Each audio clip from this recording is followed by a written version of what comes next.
পাগলে বলছে, আমার আল্লাহ যদি খুশি হয়ে আমাকে জাহান্নাম দেয় আলহামদুলিল্লাহ। এবার শিক্ষিত সমাজ যারা আমাদের মতো কিছু আছে না, বেশি পণ্ডিত, এবার যাই বলতেছেন আসলে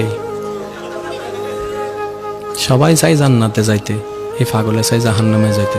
কত বড় গাদা! পাগলে মুস্কি হেসে বলে যায়, হ্যাঁ ঠিকই বলছেন, আপনাদের মতো সুস্থ আমি হতে চাই না, এই পাগলেই থাকতে চাই। এবার তাদের একটু টনক লটলো, কয় কেন? সবাই চাই জান্নাত, তুমি চাচ্ছ জাহান্নাম। বলে যে ভাইয়ারা, আপনারা মনে হয় আমার কথাটা খেয়াল করেন নাই। আমি বলেছি আমার রব যদি খুশি হয়ে,